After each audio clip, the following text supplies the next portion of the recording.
Guys, welcome back. Second video of the evening. Now this video is a little shout out for Spencer, and he did a shout out for someone who, another channel who was doing a series about some of your most favourite possessions or possessions that mean the most to you. And I just thought about this one a minute ago, you know, struggling for content, and you know, I showed everybody this coin.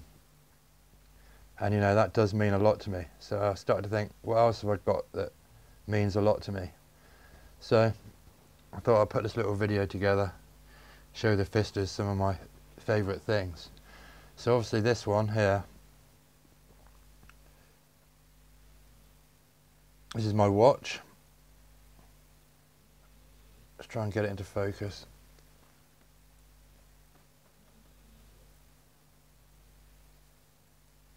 God, work, will you?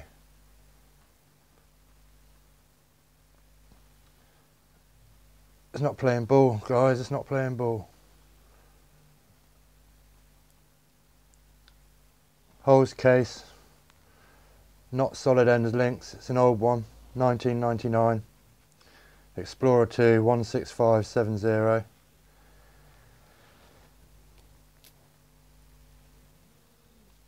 There's the paperwork for the watch community trolls out there. I know they love a story when it involves a fake watch, so in case any of you are wondering, dated 21st of June 1999. So yeah, 16 years old. I'm the second owner. Belonged to a guy in Asia before. He had it for the first however long, 15 years or whatever. But the story of that watch is, I said before in a previous video, I came out of rehab, put that back where it belongs, and yeah, basically I had a bit of money saved, but I was spending, I was using it, you know, make myself feel better, buy stuff, and I thought, if I don't do something quickly, I'm going to spend this, and I didn't want to put it in the bank, I didn't want to keep it in the bank. And I started thinking about a watch, and you know, I didn't really know much about them, and that's when I discovered Archie Luxury, and I watched him for a bit, and that's when I decided to get the Explorer 2. And you know, it's one of the cheaper models in the sports range. In fact, it is the cheapest model in the sports range. But the story behind it is, I was having these night terrors where I'd given up all the drugs and everything, come out of rehab, and I was moving on with my life. But at night, while I was sleeping, I still woke up thinking I was still as I was before. And you know, I'm talking like sweating out, pulling the duvet cover off, pillowcases. It's a messy, and I still get it a bit now, but not as much.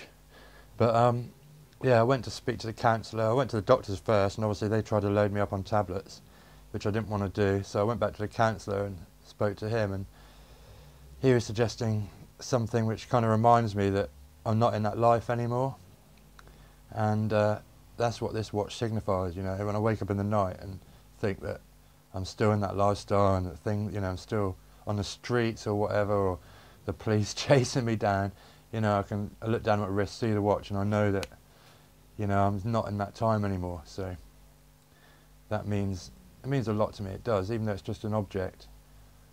I don't think I could part with it. You know, I'd thought about maybe trading it in and getting a newer model or a nicer model, but it means so much to me now that I don't think I can sell it.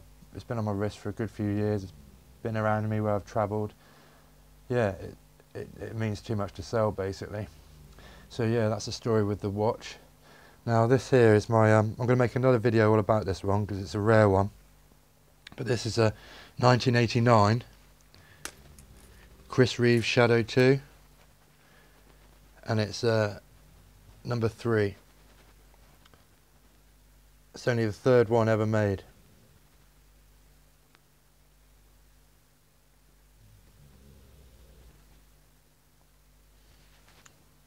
Now it's absolute beast, this knife, considering it's like 1989, what's that?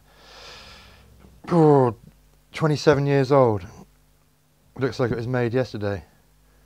Absolute animal of a knife, love it. But it's a safe queen, you know, it's not like a user. Like that is a real one. A lot of my other knives that I have on the channel are actually high-end Chinese clones. Right, I've got someone at the door, Fisters, so I'll be back in a minute.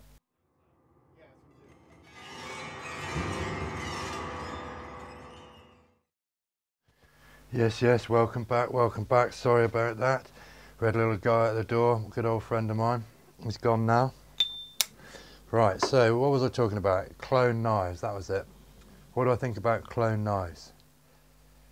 Right, well, I guess let's start the story at the beginning. I don't like them, really, you know. I didn't like them. I do like them now. I didn't like them. You know, of course, I'd rather have a real one. Chris Reeves, I just showed you, it's hanging up again now. That's a real one, and it just sits on the wall, does nothing. Don't use it. Keep it in mint condition. Valuable thing, rare thing, not to be used. This here, Decepticon, a real one of those cost you $1,000, and there was only 300 of them. Would I rather have a real one than a fake, well, a high-end clone?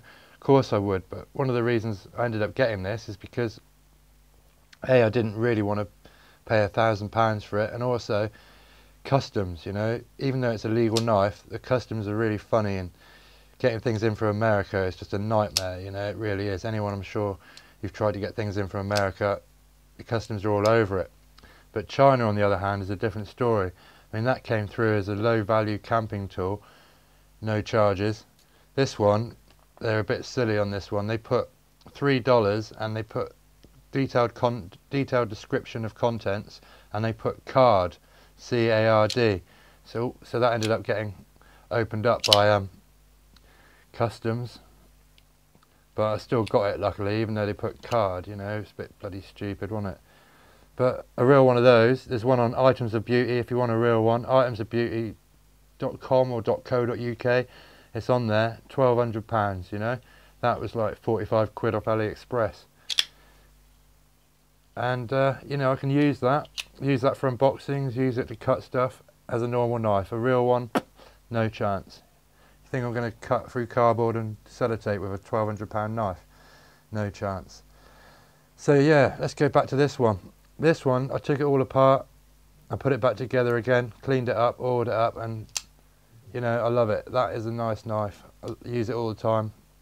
Love it. I don't carry it, obviously you get in a lot of trouble, but you know, if I've got something around the house that needs cutting, then that's the one I go to. And what was it, 100 quid, which is still a lot for a knife, but obviously 10 times cheaper than a real one, and usable. Okay, we'll leave it there for now. See you on the next video. Boom. What's that? Black and white films are shitters. They are not. They are not. I'll have you know, silver bloody fist. You troublemaker. Ooh.